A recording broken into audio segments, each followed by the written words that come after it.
Hello, AP people. Welcome back.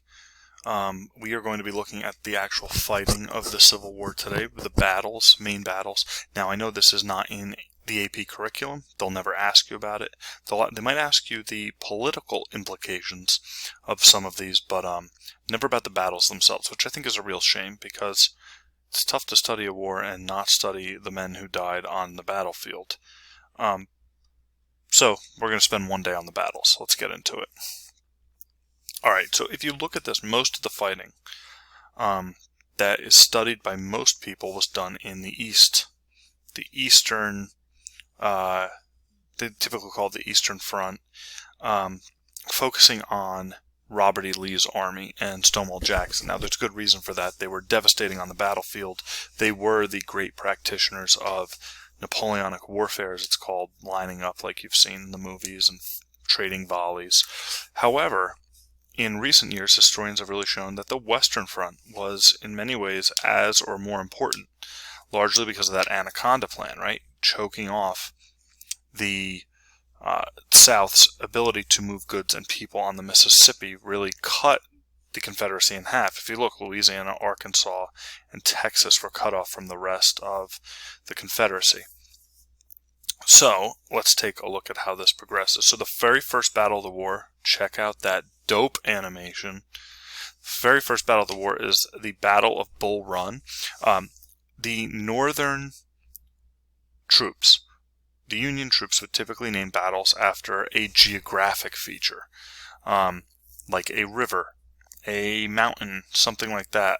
Whereas the South, Southerners, would name it after the closest railroad junction or city, and it makes sense. Union soldiers were more likely to be from cities, so to them, geographic features stood out more. For Southerners who grew up on farms, towns and railway stations were more out of the ordinary. So the very first battle of the war is the first Battle of Bull Run, or Battle of First Manassas.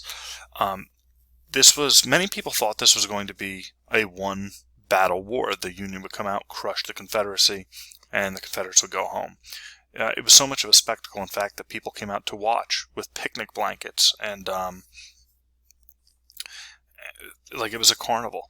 It turns into an absolute disaster for the Union. Stonewall Jackson, who will emerge, he was a instructor at the Virginia Military Institute, VMI, becomes really the main figure for many in the war. In fact, he gets his nickname. His name was Thomas Jonathan Jackson.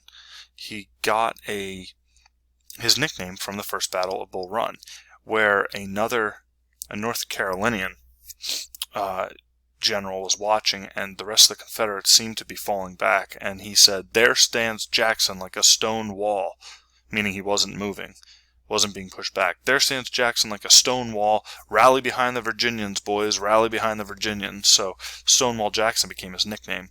He keeps the Union Army from capturing Richmond, which was the Confederate capital. In fact, not only does he keep them from capturing it, he turns the battle, and he crushes the Union Army. The Union Army literally turns tail and runs back to Washington in what will become known as the Great Skedaddle. Tell me that's not a great nickname, the Great Skedaddle. So Stonewall Jackson and the Confederates start winning battle after battle after battle.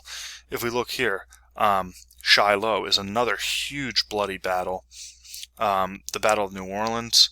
And if we look here, it tells you who won each one. So the Confederates won this battle. The first battle, or Battle of Shiloh, or as it's sometimes called, Battle of Pittsburgh Landing by the Confederates, was a big victory for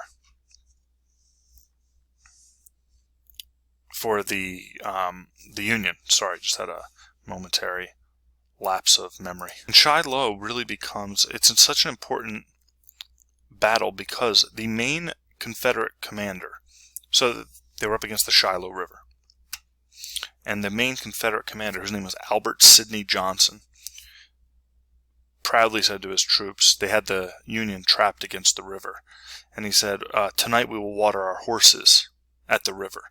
Very confident. He got shot through the leg, and refused to see a doctor immediately. And actually, he looked down and someone said, oh, his boot was full of blood. It was coming out of the top. And he dies right on the battlefield. His command is taken over by P.G.T. Beauregard, who was not as able a commander as he was. And this is one of the big blows to the Confederacy in the West, where they lose control of the Mississippi. The Battle of New Orleans is a hugely important battle because with the Battle of New Orleans, the Union strangled off the bottom of the Mississippi. The Battle of Seven Pines. So what you're going to see is in the West, over here, the West, the Union does very well, largely because of a young commander named Ulysses S. Grant. In the East, Robert E. Lee and Stonewall Jackson are whipping every Union army and commander that can be thrown at them. Battle of Seven Pines, huge Confederate victory. If we look at the 7 Days Battle, huge Confederate victory. The Second Battle of Bull Run is a stunning victory. It's on the same exact battlefield as the First Battle of Bull Run, Battle of First Manassas. Now this is Battle of Second Manassas. It's so bad that the Union Army almost collapses under the leadership of Robert E. Lee and Stonewall Jackson.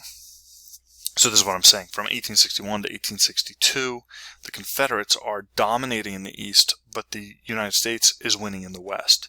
And while the entire press, the newspapers, are focused on Robert E. Lee and the terrible losses in the East, in the West, there's slow progress being made towards this Anaconda Plan. Antietam was the first battle where Robert E. Lee is really stopped. Now, he's not defeated, but he is stopped. And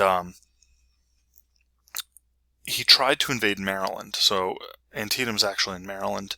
And it was really a draw. It's a 3-part battle. If you're really interested, I can post some other stuff. There's the cornfield where it started. Then what's called the Sunken Road or Bloody Lane. It was so dense with dead bodies that they said you couldn't walk through the road without stepping on someone. And then there was a bridge at the very bottom. It was the bloodiest single day of the war. 28,000 casualties, I think, off the top of my head. It was really horrendous. There were entire towns in the Confederacy that lost every man. There was a town in Texas that in the first 10 minutes of the battle lost every single man from that town. So it's why you get this interesting history after the war of women running towns, women making political decisions at the local level in the South. George B. McClellan, it's really the only victory he had, but it wasn't really even a victory. It's claimed by Lincoln as a victory for political reasons. So although there was no clear winner at the Battle of Antietam, both sides split. It wasn't like one side really dominated the other. It had a huge important effect. It's the first time Robert E. Lee is stopped. So Lincoln claims it's a victory. He's terrified that Robert E. Lee is going to march straight into Washington, D.C., take the capital, and effectively end the war. So just the fact that he wasn't successful was a big deal for Lincoln. So after this battle, basically, Britain and France, who had been seriously considering entering the war on the side of the Confederacy, don't. They don't. And there's a real reason for that. The battle convinces Abraham Lincoln that now is the time to try and make the war about slavery. Because you guys just got done reading that book, that chapter, The Union War, where effectively Gary Gallagher is arguing that really the war was about preserving the Union, at least in the beginning. Up until Antietam, no one had thought about really emancipating the slaves as a political move. Lincoln makes this war about slavery. He makes it a moral cause. And because of that, he's very successful. So we will look more at the Emancipation Proclamation next time. Remember, we are meeting on Friday. So or tomorrow. I'm making this video a day early. So we'll be meeting on Friday. I will post something to show you how to get to the Google Meet. They have a new feature where there's a Google Meet link right up at the top of the Google Classroom. So just watch the video today. I'm going to post a series of photographs from the Battle of Antietam that you can look through, and I will see you tomorrow.